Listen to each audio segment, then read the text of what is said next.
Gênio, bilionário, playboy, filântropo e o maior filho da puta da Marvel.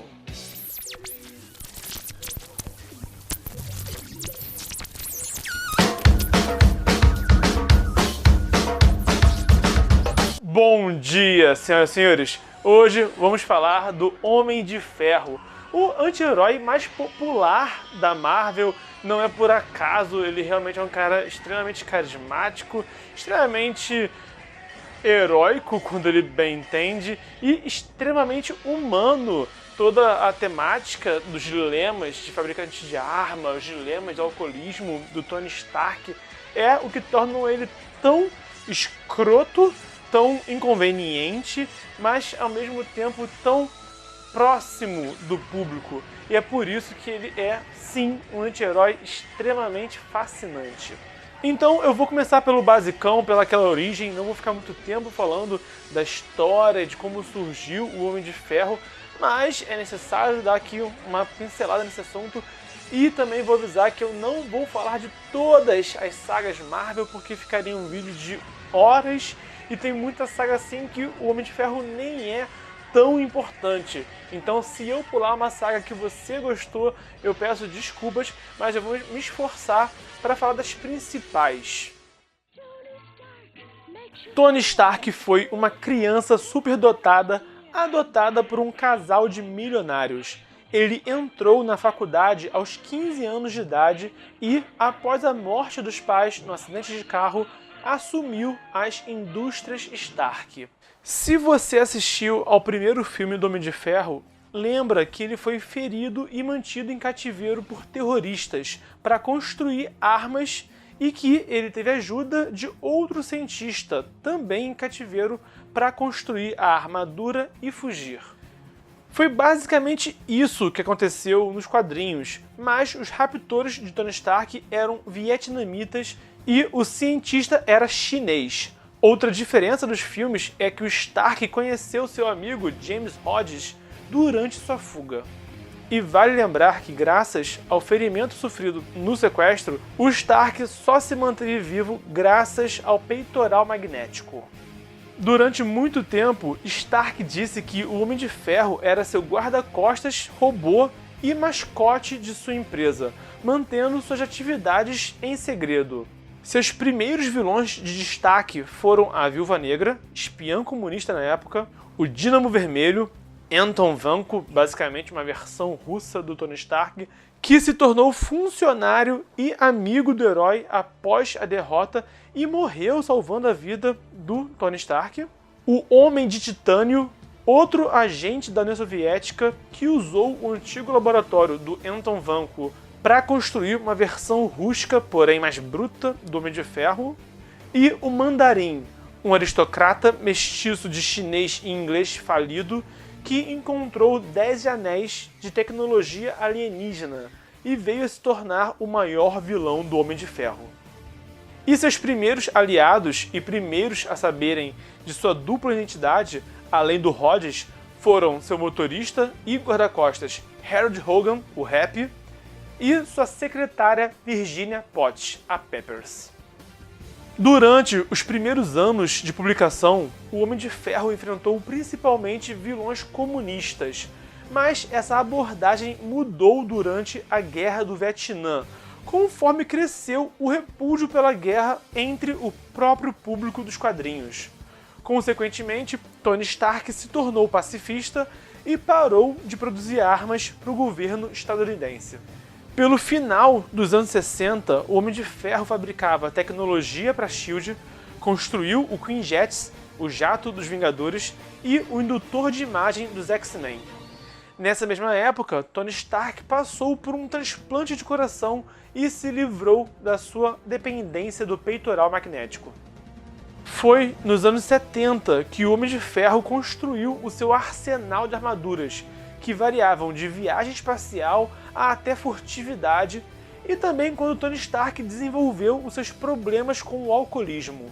Os vilões de destaque desse período foram o Justin Hammer, aquele do segundo filme do herói, que patrocinou vários vilões menores do Homem de Ferro e até armou para acusar a armadura de assassinar um diplomata. E também o Doutor Destino, que enviou o Homem de Ferro para o passado, para os tempos do Rei Arthur, uma jornada que só teve fim graças ao auxílio da feiticeira Morgana Le Fay.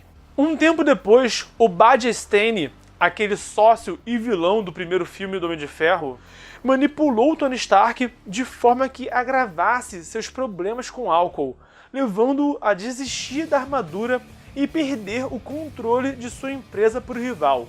Nesse período, o Rhodes assumiu a armadura do Homem de Ferro, enquanto Tony se curava de seu vício, até fundar uma nova empresa, voltar a enriquecer, construir uma nova armadura e desafiar e derrotar o Rhodes, que estava ficando violento e destrutivo demais. E depois desafiar o próprio Obadiah Stane, que havia construído uma armadura própria, o Monge de Ferro. O vilão cometeu suicídio após sua derrota e Tony Stark fundou a Stark Enterprises, em vez de comprar de volta a sua antiga empresa. Durante a década de 80, o vilão Espião Mestre roubou as plantas das armaduras do Homem de Ferro, provocando o surgimento de vários vilões e a jornada de Tony Stark para eliminar cada ameaça. Mas a jornada acaba em desastre quando o Homem de Ferro tenta impedir um dos vilões de atacar a SHIELD, mas a batalha acaba na fuga de vários vilões e no governo dos Estados Unidos declarando que o próprio herói era uma ameaça. O Homem de Ferro foge para a Rússia, arruma confusão lá também, volta para os States, desafia o vilão Poder de Fogo, que era o novo queridinho do governo na época, perde, foge com o rabo entre as pernas de novo e finge que se aposentou por uns tempos. Até que o Poder de Fogo chuta o balde, vira vilão de vez e o Tony Stark constrói uma nova armadura para derrotá-lo, mas declara que é outra pessoa que tomou o seu lugar. Um tempo depois, a saúde do Tony Stark sofre mais uma vez, pois suas armaduras estavam prejudicando seu sistema nervoso. Até que o herói finge a própria morte, entra em animação suspensa e passa sua empresa e cargo de herói para o Rhodes, que já usava nessa época a armadura Máquina de Combate. Quando Stark se recupera e retorna como Homem de Ferro, seu amigo se enfurece, os dois caem na porrada, só para variar, e o Rhodes passa a atuar como um herói solo. Vocês sabem que eu adoro a década de 90, né? Tanto quanto as coisas enlouqueceram com Capitão América, como eu falei no outro vídeo, as histórias do Homem de Ferro também viraram um turbilhão de cagadas. Vamos lá. Tony Stark é revelado como um traidor dos Vingadores depois de anos de manipulação do Kang, o Conquistador. O herói, como uma marionete sonâmbula, matou a avó da Crystallis, a filha do Mercúrio, a Jaqueta Amarela e a Amanda Chaney. Para derrotar o Homem de Ferro, os Vingadores voltam no tempo, recrutam um Tony Stark adolescente de uma linha temporal alternativa, ajudam o moleque a roubar uma armadura e o enviam para confrontar sua versão mais velha. O Stark velho recupera a consciência quando vê o Stark jovem e se sacrifica para derrotar o Kang. E o que acontece depois disso? O massacre ataca e mata metade dos heróis Marvel, incluindo o Homem de Ferro moleque. Um novo Homem de Ferro é criado dentro de um mini-universo, graças ao Franklin Richards, na sua saga Heróis Renascem, que tem a memória de ambos, o velho e o moleque, até que o herói volta para o mundo de verdade, recupera sua fortuna e funda mais uma empresa, a Stark Solutions. A Marvel adora esse lance de perder e reconquistar fortuna. Deve ser porque ela mesma já passou por isso várias vezes. Em 2010, Norman Osborn usa a entidade cósmica Vácuo para atacar Asgard na saga O Cerco. Tony Stark participa deste arco de história dando suporte para o Thor e enfrentando o Osborn. Apesar de Asgard ser praticamente destruída, os Vingadores conseguem derrotar o Vácuo, mas toda a calamidade acaba por ser fundamental para o governo estadunidense dar início ao ato de registro de super-humanos. A Guerra Civil estoura quando o Homem de Ferro, o Reed Richards e o Hank Pym apoiam o registro dos super-humanos, o que condiciona que todos os heróis revelem suas identidades e passem a agir sob as ordens do governo, enquanto o Capitão América lidera a oposição que se recusa a virar capacho. No fim do conflito, o Capitão América estava prestes a vencer, até que a população se mete na briga para defender o Tony Stark e Steve Rogers se entrega. O registro de super-humanos prevalece e a nova era heróica da Marvel começa. Durante esta era, cada herói ganhou histórias mais individuais e as grandes sagas ficaram sumidas por um tempo. Nesse período, Tony Stark funda uma nova empresa mais uma vez, para de construir armas mais uma vez e é sabotado pelas indústrias Hammers mais uma vez. O legal é que a Marvel prometeu que traria histórias mais criativas nessa era heróica, e aparentemente não foi o que aconteceu com o Homem de Ferro. Falando em promessas que a Marvel não cumpre, um ano depois de declarar que não haveriam mais grandes sagas e os heróis viveriam de histórias individuais, uma nova grande saga começou e se chamou A Essência do Medo. A Serpente, uma entidade inimiga de Odin, ataca a Terra e espalha 7 martelos que dão poder e enlouquecem seus portadores. Obviamente, só cidadão simpático pegou os martelos, tipo o Frenético, o Coisa e o Hulk.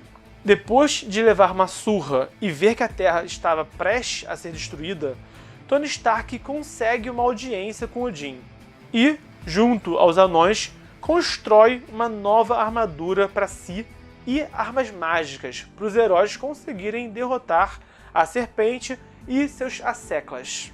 A Terra é salva pela milionésima vez, mas o Thor e o Bucky morrem, e o escudo do Capitão América é destruído no processo. Por fim, Tony Stark derrete as armas mágicas e forja um novo e melhorado escudo para o Steve Rogers. No vídeo do Capitão América, eu citei que o Caveira Vermelha ressuscitou na forma do Massacre e gerou uma série de histórias confusas na Marvel. Pois é, o Homem de Ferro também foi vítima dessa bagunça.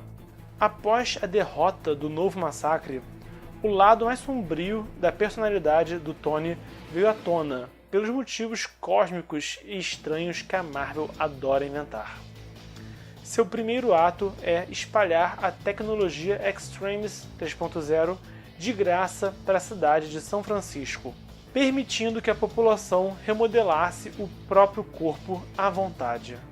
Depois de uma semana, Stark passou a cobrar $100 por dia pelo uso da tecnologia, gerando vício e desespero na população.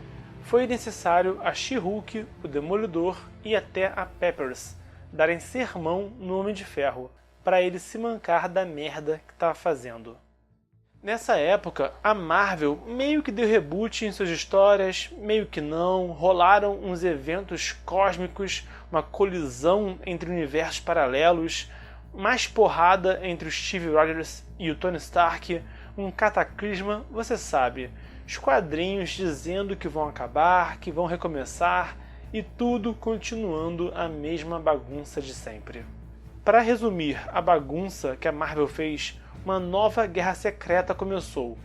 Versões de diferentes universos dos personagens se enfrentaram, um monte de herói e vilão morreu, e o grande clímax foi o Doutor Destino com o poder do Beyonder contra o Pantera Negra com a Manopla do Infinito. O importante aqui é saber que tudo mudou e nada mudou, como sempre.